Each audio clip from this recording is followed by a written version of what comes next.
Hold up.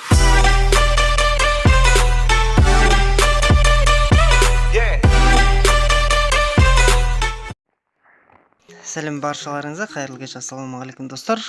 Біздің 88-ші сабағымыз фонд ауыстырудың бір жаңа тәсілі деп аталады достар. Бұл көптен сұралғанда сабақ деп айта аламын.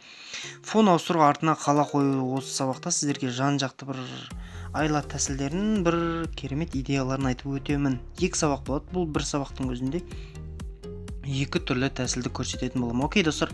Бірінші бізге қарапайым бақы пупердің суреті керек. Суреті керек онда енді кез келген качественный сурет, мінекей қайшының белгісін аламыз. Бұл вырезайтты барлықтарыңыз білесіздер. Адамды осылай қоршап шығамыз қызылмен. Және де шеттегі мінекей стрелканы басқан кездегі қазір осылай ойланып сөйтіп бізге автомат түрде керекті объектіні осылай қырқып береді. Енді артық қалып кеткен жерлер болады достар. Оны 100% идеально қырқып бермейді сіздерге. Кішкене осындай қалып кеткен жерлерін өздеріңіз қолдың күшімен өшіріп шығасыздар. Бұны жеке өзін сақтап аламыз. Бұл галереяға дәл осылай PNG болып сақталады және біздің стикердің ішінде тұрады. Қазір 2 жолын көрсетсем, сіздер мүмкін білесіздер, мүмкін білмейсіздер. Бұдан алдың сабақтарда айтып кеткенім. Кез келген осындай қаланың фонын аламыз. Бірінші түндік, екінші сабақта жарықты көрсететін боламын. Мінекей, дәл осылай қоямыз. Қазір мен давай фотомен көрсеттім, енді стикермен көрсетемін. Стикерде мінекей жүректің суретін бассаңыздар, дәл осылай өздеріңіз қолдан қырқан суреттеріңіз сақталатын болады. Мінекей дәл осылай енді туырлап жолдың үстіне қоямыз. Көпшіліктің проблемасы осы суретті қойған кезде шынайы болмай қалады. Бір аяғы ұшып тұрған жерден ұшып тұрған сияқты болады.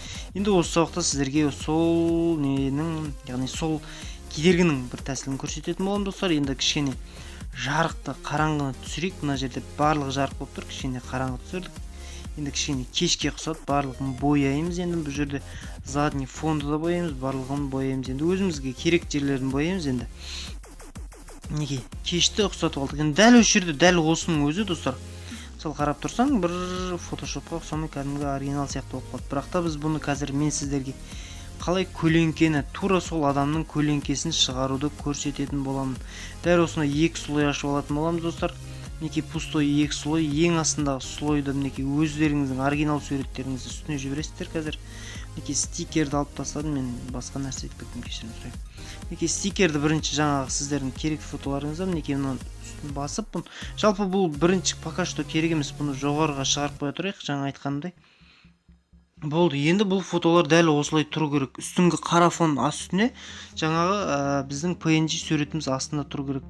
Және де умножить деген бассаңыздар, мінекей жаймен көрсетейін. Мінекей бірінші басамыз, окей. Екінші батырманы басқан кезде осылай қап-қара болып тұрады. Міндетті түрде қара фон үстінде, PNG астында және де ең оригинал фотомыз бірінші болып тұру керек. Яғни болды, екеуін қостық, мінекей көздің үстін басып шығара берсеңіздер болады. Мінекей кішкене жақындатып көрсетейін достар. Осы бірінші функцияны бассаңыз енді білесіздер достар, бұны объекттің қисайтуды мінекей дәл осылай қисайтып аяқ жағына апаратын боламыз.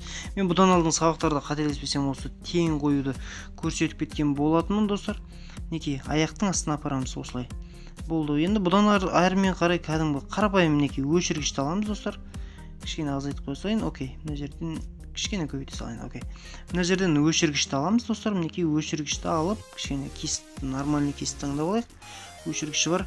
Окей, дәл осылай аяғының астын өшіріп тастай саламыз. Егер қатты өшіріп жіберсеңіздер, ода тұрған еш нәрсе жоқ. Ода тұрған аса қатты еш нәрсе жоқ. Бояғышты аламыз да достар, енді қалған жерлерін бояп тастай саламыз. Ондай қатты маңыздылығы, аса қатты маңыздылығы жоқ. Аяқтың жан-жағын боясаңыздар болды, қара түске боясаңыздар болды. Себебі тура бір астында көлеңкі тұрған сияқты болып көрінеді достар. Міндетті түрде бояу керек, көбісінің проблемасы осы. Мінекей қазір енді қараңыздар, окей қылдым.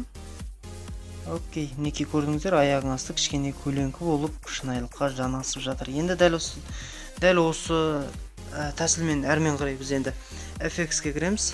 FX-тен размытие деміз, жай ғана размытие емес. Үшінші мінекей осы функцияны таңдаймыз. Осы линза деген функцияны таңдайтын боламыз достар. Мына жерде ромбот, треугольник деген артындағы фондарды көбінесе жасалатын фондар, бұл фондар профиль фотоаппаратпен жасалатын размытиялар достар. Мен бұны қазір сіздермен PicsArtпен көрсететін боламын. Мінекей бірінші осыны таңдаған дұрыс.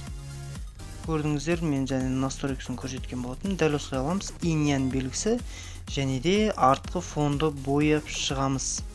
Енді сіздерге қалай удобны? Адамның үстіне өшірген удобны, артқы фонды бірінші бояп алған удобны? Негізінен маған артқы фонды бояған удобны. Мінекей дәл осылай бояп алып, кішкене артын размытие қыламыз, кішкене адам.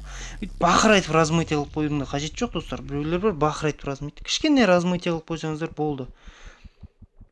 Кішкене шындыққа жанасусын. Енді әрмен қарай FX-тер міндетті түрде бізде фон береміз, драманы кішкене береміз. Жан-жағы кішкене жанасып, қараңғылау болсын барынша. Енді Dodger, енді менің ең жақсы көретін эффектім бұл. Міндетті түрде әр фотома бір қоспасам, білмеймін, бір нәрсе жетіспей тұрған сияқты болады. Енді біз маскадан немет жоқ, бликтен бір эффекттер көре салайық. Енді бұл көшеде болғасын әртүрлі бір светофордың жасыл түстері бір бетке шағылысып қалады. Сондай бір эффекттерді қазір қолдан шығарып көреміз. Тень осы тонды ары-бері қазір жылжытсаңыздар, мінекей көрдіңіздер, жасыл түске қойып алам. Енді қараңғы жерге жасыл түс деген өте әдемі түседі негізі. Негізі осы жасыл түс көшеге, осындай жерлерге әдемі түседі. Окей, жасылға қылып алайық қайтып. Неге қоюлығын азайтамыз, кішкене күшін азайтамыз, қайтып бақырайтып жасыл қылып қоймаймыз, барынша үлкейтіп. Неге достар, барынша үлкейтеміз. Окей, неге болды. Қарап тұрсаңыздар, енді мысалға осыны достар, қазір сіздер өздеріңіз істесеңіздер бар ғой, как будто өздеріңізге фотошоп екен көрініп тұрады. Енді әрмен қарай фотомды жалғастырайын, негізі бір нәрсе айтайын деген кешірім сұраймын. Окей достар, енді кәдімгі күндізгі, кәдімгі қарапайым көше, кәдімгі әшейін түсірілген суреттен сіздерге бір қазір қалай сол жерге қою тәсілін көрсетемін. Окей, керекті фотоны өзімізге таңдап алайық. Қырқылатын фотоны обычно қарапайым фото достар. Мінекей қарапайым осы фотоны қазір біз қырқып алатын боламыз. Енді қырқып алуларын сіздерге көрсетпей ақ қойын достар, жаңа ғана көрдіңіздер. Мінекей қырқып алғаннан бірден ары қарап бастап кете берейін. Жолдың жиегіне шығарамыз. Енді мынандай бізде прикол бар достар. Қазір мінекей кішкене ағарта салайын. Енді фотом қараңғы болып тұр. Кішкене ағартайын. Мінекей дәл осылай ағартып аламыз. Фотоның үстін ағартып аламыз. Енді достар, бұл фото өзі қараңғы екен. Мен бұны ағартқан фотом бар еді. Білмеймін неге екенін, өшіріп тастаған екенмін. Енді достар, әрмен қарай добавить фото арқылы қазір біздер керекті фотоны алармыз. Бұл не үшін керек десеңіздер достар, бұл 3D эффект, яғни қалай дейді, білесіздер, біз монета дейтін сабақта, балық, көптеген сабақтарда біз алдына адамдарды шығаратын едік. Тура сол сияқты мінекей мынандай жандарға бүйтіп адамдар қойып тастайсыздар. Добавить фото. Тура бір сондай PNG фото дайындап қойсаңыздар, бір адам жетеді. Оның киімін қазір мына жерден FX-ке кіреміз. Соңғы светыға кіреміз. Киімнің түсіне пипетканы апарамыз да, түсін жай ғана көкке қоя саламыз. Болды. Бір түсте екі жанда да тұрған болмайды. Бұлардың әшейін шет-шеттері керек болады достар.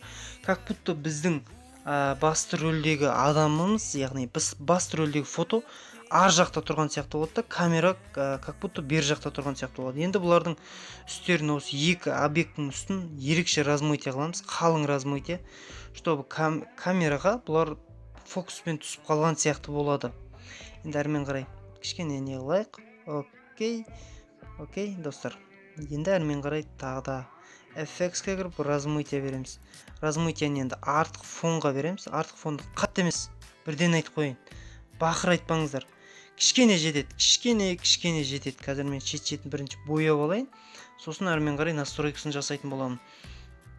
Артқы фонға біреулер аямай размытияны береді, сосын ол деген фотоның качествосынан ақ білініп тұрады, ол фотошоп екенін. Мінекей көрдіңіздер, екі шеткі адам қалай эффект беріп тұрған. Біздің басты рөлдегі ар жақта тұрған сияқты болып қалды, бер жақтағылар как будто бізге бір керемет рисункты көрсетіп, яғни керемет фотоны көрсетіп тұр достар. Шыны керек, бұны қоймасаңыздар, фотошоп екен белгілі бір картинканың бетіне апарып фото қойып қойған сияқты болып тұрасың. Енді мынандай шет-шетіне адамдарды осылай размытие алып қойсаң, как будто адамдардың ішінен осылай түсіп қалған сияқты болады. Енді әрмен қарай мен FX фильтрлер сәйкестендіріп жатырмын, эффект беріп жатырмын, оны айтпай ақ та қойсам болады достар. Мінекей дәл осылай бір кейбір жолдар бар бұның шынайылық көрсету үшін. Кішкене енді маскаға кіріп бір эффекттер қолданып жібере салайын. Кішкене қалай дейді, сухой фотодан гөрі кішкене әдемі көрінсін деген. Мінекей достар, бұны мен комментарий қаттаймын, егер керек деп жатсаңыздар осы фотолар. Неге достар, аса қатты қиындығы жоқ. Сіздерге ұнады деген ойдамын. Бас пайдан тисе қуаныштымын достар. Білген қағидаларыңыз міндетті түрде аяқтың астына көлеңке беру және де осындай көшеде түскен адамдардың екі жанға адам қою немесе адамдардың ішінен көп қою. Міндетті түрде әр фотодан кейін үстіне эффект беруді ұмытпаңыздар. Сау саламат болыңыздар достар. Сіздермен бірге болған мен Нико Про. Бәрі пиздец, бәрі музыка, бәрі скриптонит, бәрі 91. Қайдағы алтын, бәрі бриллиант, бәрі Джеймс Бонд, бәрі құпия. Бұл Дархан, чо за базар.